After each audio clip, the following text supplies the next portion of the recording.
Assalamualaikum warahmatullahi wabarakatuh. Perkenalkan, nama saya Bagus Adi Dewantoro dari jurusan Prodi Pendidikan Bahasa Inggris. Di sini saya akan mempresentasikan tentang beberapa materi yang sudah saya jawab di pertemuan ke-4, 5, dan 6. Saya mengambil 3 topik itu dari Meet yang keempat tentang identitas nasional, yang Meet kelima tentang integritas bangsa, dan yang terakhir di pertemuan kemarin yaitu tentang konstitusi. Untuk materi pertama, saya akan bahas tentang identitas nasional. Apakah boleh suatu negara mengklaim kebudayaan dari negara lain? Jadi menurut saya, suatu negara tentunya memiliki kebudayaan sendiri. Pastinya memiliki. Jadi suatu negara seharusnya tidak layak atau tidak patut untuk mengakui kebudayaan dari negara lain. Misalkan contoh, beberapa tahun yang lalu negara tetangga Malaysia mengklaim kebudayaan dari bangsa kita, bangsa Indonesia, yaitu wayang golek. Tentunya di sini yang dikhawatirkan adalah hubungan dari kedua negara tersebut akan renggang, karena dari Malaysia itu sendiri mengklaim itu budayanya dari Malaysia, asal dari Malaysia. Padahal wayang golek itu budaya asli Indonesia. Tentu Malaysia mempunyai kebudayaan sendiri, entah dari bidang apa, dari ini, itu seharusnya mereka memiliki suatu budaya sendiri. Dengan Indonesia yang terdiri dari 34 provinsi mempunyai kebudayaan di daerahnya masing-masing. Tentu di masyarakatnya itu sendiri sudah hafal. Sehingga jika ada suatu negara yang mengklaim atau membajak itu kebudayaan, tentu kita sebagai masyarakat tidak terima. Karena budaya yang lahir dari leluhur kita itu diakui oleh negara lain, dan ibaratnya itu dimiliki dan dianggap lahir dari negara itu sendiri, padahal itu lahir di negara kita. Jadi menurut saya seperti itu. Jadi kita dianggap sebagai negara yang tidak memiliki budaya karena mengklaim budaya orang lain atau negara lain tentu merupakan suatu tindakan yang tidak baik dan bisa saja itu masuk ke ranah hukum. Jika si negara yang diklaim budayanya itu menuntut si pihak yang mengklaim atau membajak dari budaya itu. Nah, di sini sebenarnya Indonesia sudah beberapa kali budayanya bisa kita katakan itu diklaim atau dibajak oleh negara tetangga Malaysia. Selain wayang golek, ada juga seperti reok Ponorogo, terus batik juga sempat diklaim oleh Malaysia. Tentunya ini tidak bisa ditoleransi lagi sebenarnya, karena ya sudah lebih dari beberapa kali, tetapi Malaysia itu tetap seperti itu terhadap negara kita. Dan tentunya ini menjadi pelajaran bagi kita semua bahwa memang tindakan yang akan kita ambil harus kita cermati dulu atau kita pikir dulu untuk jangka panjangnya seperti apa. Apakah ini nanti merusak hubungan antar negara atau antar orang lain? Ini yang menjadi suatu masalah tersendiri. Dan selanjutnya topik yang kedua saya akan membahas tentang integritas bangsa, tentang ketimpangan sosial dan apa dampaknya bagi integritas bangsa. Integritas bangsa, integritas artinya suatu kesatuan yang tidak dapat dipisahkan lagi. Sehingga apabila terjadi suatu problem, tentunya integritas bangsa ini akan menjadi rusak. Lah, ya ini yang akan saya bahas, yaitu tentang ketimpangan sosial. Ketimpangan sosial ini adalah ketidakseimbangan atau jarak yang terjadi di tengah-tengah masyarakat yang disebabkan oleh beberapa faktor di berbagai bidang. Bisa di bidang sosial, ekonomi, ataupun budaya. Yang saat ini tengah viral yaitu ketimpangan sosial di bidang ekonomi.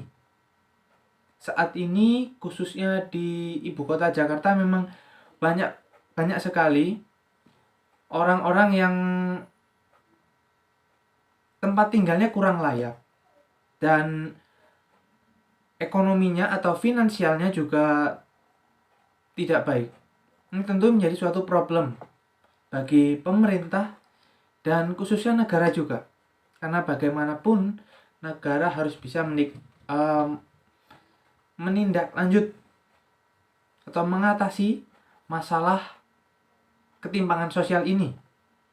Karena tentunya ini bakal menjadi urusan sangat panjang jika ini tidak segera diselesaikan. Misalnya, seseorang yang sedang memiliki rumah yang tidak layak, tentunya pasti memiliki rasa iri karena tempat tinggalnya berbeda dengan orang lain yang kita bisa katakan itu mewah. Dan pemerintah juga tidak peduli. Yang ini menimbulkan rasa iri dari seseorang itu yang rumahnya dianggap tidak layak dan ekonominya juga tidak kuat.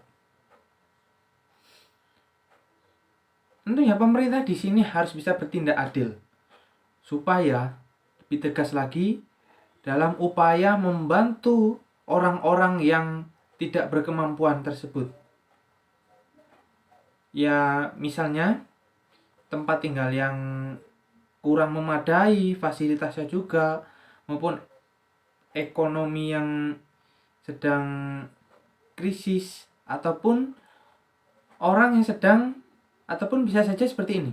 Orang sebenarnya mampu, akan tetapi ada suatu bencana, misalkan saja kayak gempa bumi ataupun banjir, dan tempat tinggalnya itu rusak. Nah, di sini kita perlu membantu sesama dengan cara ya misalkan seperti mengirim bahan makanan ataupun makanan itu, bisa mengirimkan uang yang sekiranya pantas untuk orang terkena musibah itu. Jadi untuk ketimpangan sosial ini menurut saya seharusnya bisa lebih cepat diatasi, khususnya di daerah ibu kota Jakarta yang memang padat penduduk dibanding dengan daerah lain. Jadi ini menjadi suatu pekerjaan rumah yang sangat berat bagi pemerintah, khususnya pemerintah negara Republik Indonesia, supaya ketimpangan sosial ini tidak terjadi lagi di berbagai daerah khususnya di Indonesia. Selanjutnya topik yang akan saya presentasikan terakhir ini adalah tentang konstitusi. Jadi apakah semua peraturan bisa kita anggap sebagai konstitusi, dan apakah semua negara itu memiliki konstitusi? Konstitusi merupakan suatu norma politik dan hukum bentukan dari pemerintah itu sendiri yang dibuat sebagai dokumen tertulis. Ini suatu norma, aturan yang hanya berkaitan dengan politik dan hukum. Jadi misalkan ada aturan tentang aturan sekolah atau aturan tentang kebudayaan, itu tidak termasuk dalam konstitusi. Kecuali memang kalau misalkan aturan sekolah ini dan kebudayaan itu berhubungan dengan hukum, itu masih bisa kita anggap sebagai konstitusi. Kan tapi jika aturan sekolah dan kebudayaan ini tidak ada kaitannya dengan hukum, jadi kita tidak dapat katakan itu sebagai konstitusi. Karena konstitusi itu hanya ada dalam norma politik dan hukum. Di norma, biasa saya jelaskan juga, norma adalah suatu aturan yang harus ditaati oleh semua masyarakat. Aturan yang ada di dalam masyarakat juga yang bersifat memaksa. Apabila dilanggar, mereka akan terkena hukuman ataupun juga akan mendapatkan efek cacian dari masyarakat setempat. Dan yang terakhir, apakah semua negara memiliki konstitusi? Jadi menurut saya, hampir semua negara memiliki konstitusi. Tapi dalam penelitian saya, ada 3 negara yang tidak memiliki apa itu konstitusi. Jadi yang pertama adalah negara Inggris, Israel, dan Selandia Baru. Jadi konstitusi menurut saya sebenarnya adalah suatu norma yang seharusnya dimiliki oleh semua negara. Memang ada beberapa yang tidak memiliki konstitusi seperti yang saya sebutkan tadi. Tetapi negara yang maju dan lebih bisa saya katakan lebih ketat, itu adalah negara yang memiliki konstitusi di dalam suatu negara itu. Karena jika dia tidak memiliki konstitusi itu, maka masyarakat akan bebas seenaknya mau ngapain aja. Ya kan, dia melanggar lalu lintas. Tidak ada konstitusi, ya mereka merajalela. Ya mereka langgar terus setiap hari. Karena nggak ada tadi aturan yang berlaku di dalam masyarakat. Kalau negara memiliki sebuah konstitusi, tentunya negara itu akan aman. Karena apa? Karena jika ada seseorang yang melanggar, pasti ada efek hukuman. Dan supaya si pelanggar ini lebih agar jerah, tidak melakukannya lagi. Jadi menurut saya sekian presentasi dari saya tentang 3 bab yang sudah saya pelajari di MIT keempat, 5, dan 6. Yang MIT keempat itu membahas tentang identitas nasional, yang bab 5 tentang integritas bangsa, dan yang ke-6 tentang konstitusi. Mohon maaf apabila ada kesalahan kata ataupun kesalahan pengucapan saya dalam presentasi tadi. Terima kasih atas perhatiannya. Assalamualaikum warahmatullahi wabarakatuh.